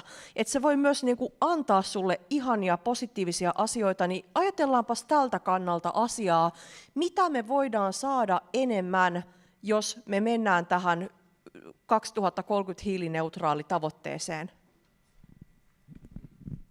Mä voin ensin, kun mietin tätä kysymystä, niin mä tuun varmaan ensimmäisenä tähän niin kuin kaupunkisuunnitteluun. Et kaupungin kannalta tavallaan autothan on sellainen asia esimerkiksi, joka sillä on isot päästöt, mutta ne vie itse asiassa aika paljon myös tilaa ja tekee kaupunkiympäristöstä hiukkasen epämiellyttävää.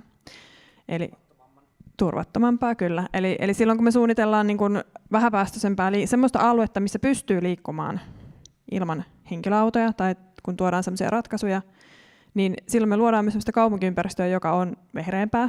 Siellä on enemmän tilaa niin kuin kävelijöille, pyöräilijöille. Se on vähän miellyttävämpää, ne etäisyydet on pienempiä, koska ei tarvitse aina ylitellä hirveitä parkkipaikkoja. Et se on tavallaan niin kuin, se tuo semmoisen myös niin kuin miellyttävän kaupunkiympäristön. Ja esimerkiksi energiatehokkaampi talo on vähän semmoinen tasalämpöisempi, siellä ei ole vetoa, vaan se on semmoinen aika miellyttävän oloinen tasainen lämpötila. Että tavallaan samalla tehdään niin kuin aika laadukasta, miellyttävää ympäristöä, kun tehdään niin kuin vähäpäästöistä ympäristöä useimmiten. Niin halusit niin kuin jotenkin, tai kiinnosti erityisesti tällaista, että mitä positiivista tai muuta tästä voidaan saada. No, mä mietin sitä myös siitä näkökulmasta, että tänä päivänä tietysti moni meistä nauttii todella korkeasta elämäntasosta ja meillä on laajasti hyvinvointia ja ollaan siinä pitkällä, mutta silti niin kuin meillä on myös pahoinvointiakin vielä tänä päivänä. Moni asia siitä voi liittyä meidän nykyiseen työkulttuuriin ja siihen, miten me täällä niin kuin tehdään ja myöskin tämä niin kuin, että miten kaupunkeja kehitetään, millaisia ne on asuinympäristöinä, on niin kuin mun mielestä hyvin niin kuin relevantti kysymys just siinä, että kenelle me niitä kaupunkeja kehitetäänkö me niitä meille ihmisille vai sitten jollekin kulkuneuvolle.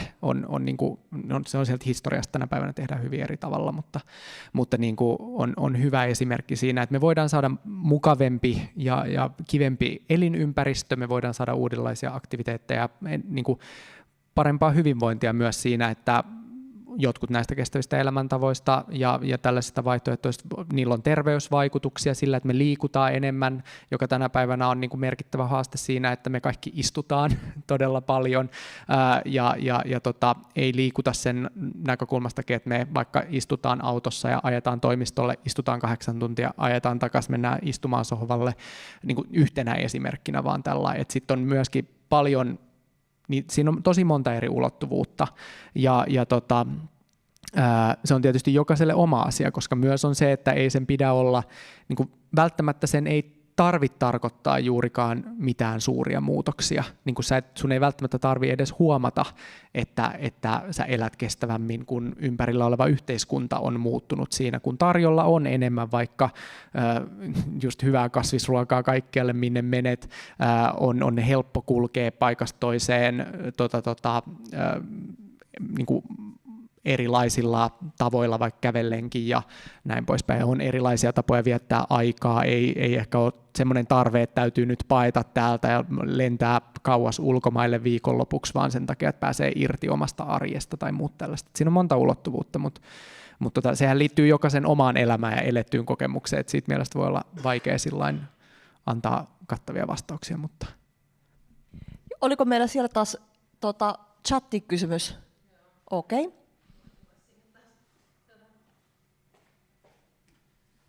Täällä oli siis chatissa semmoinen kysymys, että missä voi laskea sen oman hiilijalanjälkensä, ja mä voisin ehkä täydentää sitä sillä, että kannattaako siitä niin tehdä ja mitä hyötyä siitä on, jos niin tekee.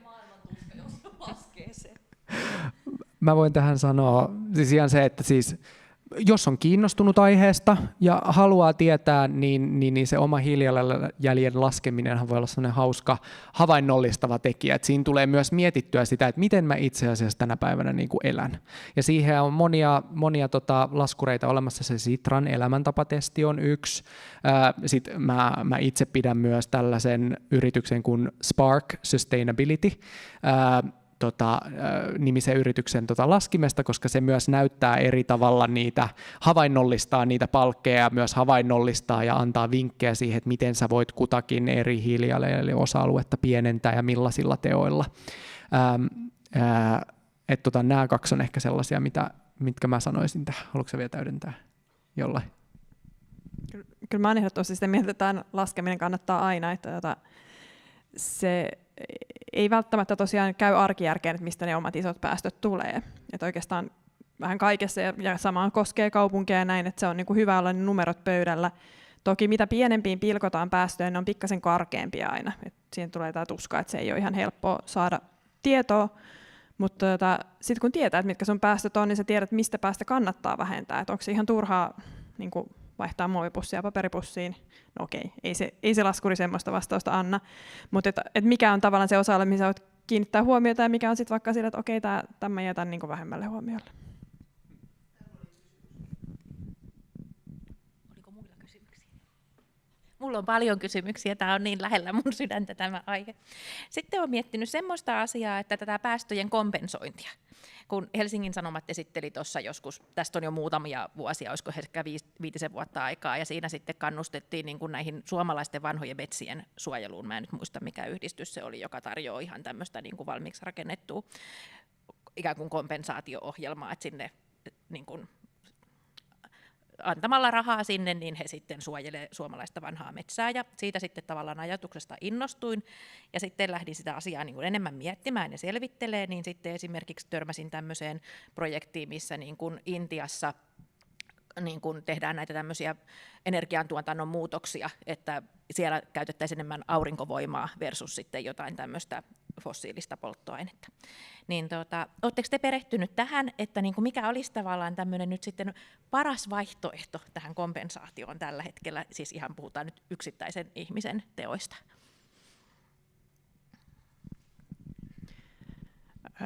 Joo, no tätä on mietitty, koska kaupunkillakin on se ajatus, että sit voidaan kompensoida niitä loppupäästöjä, jotka jää jäljelle vähentämisen jälkeen. Ja meitä on niin kuin ollut rivissä vähän asiantuntijoita ja todettu, että tämä on aikamoinen villilänsi. Että hyvin vaikeaa on ehkä niin kuin tietää, että mikä siellä nyt on tosiaan selkeä ja luotettava. Ja näin, että muistaakseni meidän talousasiantuntija oli sitä mieltä, että ainakin yksi palvelu oli sellainen, joka oikeasti ostaa päästöoikeuksia pois markkinoilta. Se on aika selkeä. Et siinä niin kuin tiedetään, mihin se raha menee ja näin. Mutta sitten just nämä tämmöiset muualla tapahtuvat päästövähennys. Mä luulen, että se on aina hyvä intentio kyllä taustalla, että sitä yritetään toteuttaa, mutta ne on niin pitkiä ketjuja, että niiden valvominen voi olla hyvin haastavaa, että se ihan täyttä takuuta tavallaan sitten sen toimimisesta ei välttämättä ole. Että se ajatushan siinä on hyvä, että jossain on niinku sellaisia päästöjä, mitä on helppo, tavallaan, että sieltä helpommasta päästä lähdetään niinku auttamaan päästöjen vähentämistä, että koska meillähän on myös tavallaan semmoinen ongelma käsillämme, että joo, Eurooppa lakkasi ostamasta venäläistä fossiilista energiaa, mutta ei niiltä katoa mihinkään ne polttoaineet, niillä varmaan ostajia riittää. Et jos me ei auteta tavallaan muitakin maita hiilineutraalinen polulle, niin saattaa nimenomaan jumittua sinne fossiiliseen kehitykseen, joka olisi hyvä, että skipattaisiin se ja siirryttäisiin tänne hiilineutraalimpaan maailmaan. Niin siinä on hyvää, mitä tapahtuu niiden kompensaatioiden kautta varmasti, mutta just se, että ihan täysiä takuita sä et siitä varmaan saa tässä vaiheessa.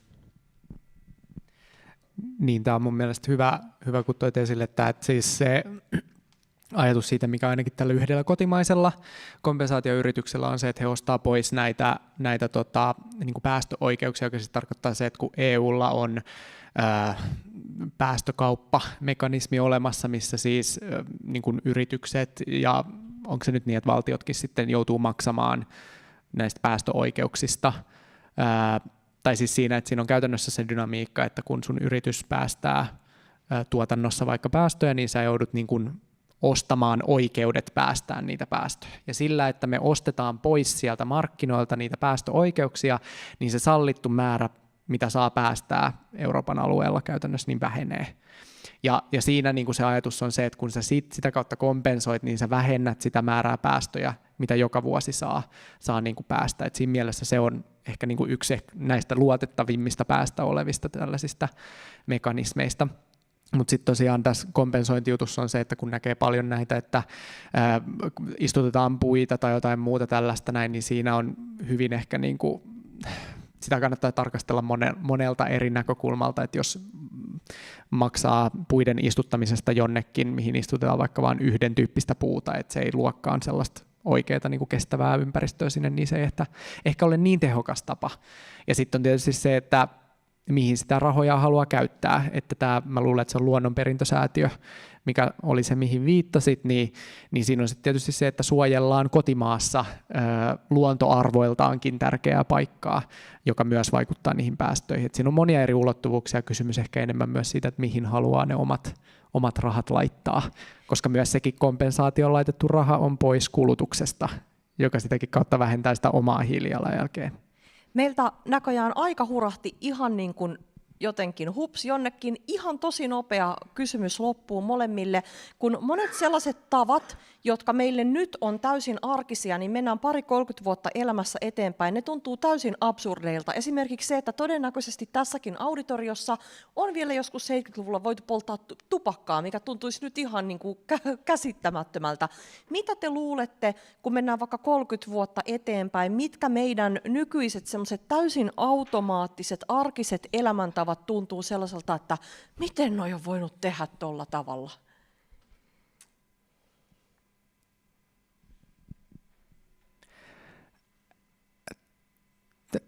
Henkilökohtaisesti mä ajattelen sitä, että ehkä mietitään sitä, että miten me syötiin niin paljon eläimiä. Se on mun oma ajatus sillä lailla, toivon ainakin, että miten me syötiin ihan niin paljon eläimiä.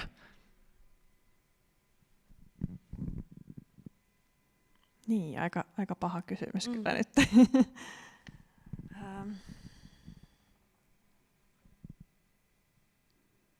Mä jotenkin ehkä ajattelen just tätä, kuinka paljon me liikutaan. Että kuinka tavallaan se oletusarvo on, että ihmiset pystyy niinku hirvittävän lyhyissä ajoissa sinkoilemaan paikasta toiseen tavallaan kauhean nopeasti. Että kuinka me ollaan niinku, Tämä on niin kuin kiihtynyt ihan hirveästi mun mielestä tässä viimeisen muutamien kymmenien vuosien aikana, että mä luulen, että siihen tulee ehkä jonkinlaista semmoista ihmettelyä, että olipas aikamoista sinkoilua, että nyt tämä digiaika tästä on vähän lähtenyt liikkeelle, niin ainakin tämmöistä niin kuin kokoustamista mun mielestä on vähän vähentänyt se jo, että kyllä mä luulen, että siinä tulee semmoista pientä ihmettelyä, että tarvitsiko sitä nyt ihan noin paljon reistata. Mulle tuli itselle tänään vielä mieleen se, että kun suunnittelen perheen syyslomaa, niin se tuntui täysin absurdilta, että hyvin moni tämmöinen luonnonsuojelualue, luontokohde, sinne ei pääse millään muulla kuin autolla. Ja kun meidän perheelle ei tällä hetkellä autoa ole, meidän on pakko mennä paikkaan, mihin pääsee suht kivuttomasti parivuotiaan natisevan taaperon kanssa, niin se tuntui ihan älyvapaalta, että minä en pääse luonnonsuojelualueelle ilman omaa autoa, niin itse toivon tosi paljon, että se tuntuisi vielä järjettömämmältä 20 vuoden päästä. Mutta hei, nyt meillä alkaa aika loppua. Oliko tässä vielä jollain joku? Yes, eli tähän oli juuri tulossa, eli tämä on luentosarja ja siinä näette, kun me lähdetään nyt tätä aihetta, mitä täällä vähän niin kuin yleisellä tasolla tänään käsiteltiin, niin me puretaan tätä konkreettisemmin seuraavilla kerroilla, puhutaan sekä siitä liikkumisesta, puhutaan energiasta ja todella paljon toivon, että ne, jotka ei saanut tänään kysymyksiinsä vastausta, niin joko tulette paikalle tai sitten kun nämä luennot striimataan Työväenopiston YouTubeen ja sinne voi laittaa myös chatissa kysymyksiä. Tai sitten Facebookissa on tämmöinen sivusto kuin Kestävä Tampere, ja täällä Kestävä Tampere-sivulla sinne tulee aina tapahtuma-ilmoitus näistä luennoista, ja siinä on linkki, jonka kautta voi lähettää etukäteen netissä kysymyksiä, niin voitte vaikka sitä kautta lähettää, niin esimerkiksi tämä ratikkatyömaan päästöt, mä oon itse miettinyt tosi paljon, niin olisi kyllä erittäin kiinnostava sitä pohtia. Mutta hei, todella paljon kiitoksia, olitte ihanan aktiivisia ja mun mielestä on ihana päättää luento siihen tunteeseen, että apua aika loppu kesken, että ei ole sellaista niin kuin jäätymisiä ja tämä jää nyt varmasti kaikille muuhin mieleen. Ja hei, nyt annetaan aplodit sekä meidän puhujille että meidän aktiiviselle yleisölle. Kiitoksia oikein paljon.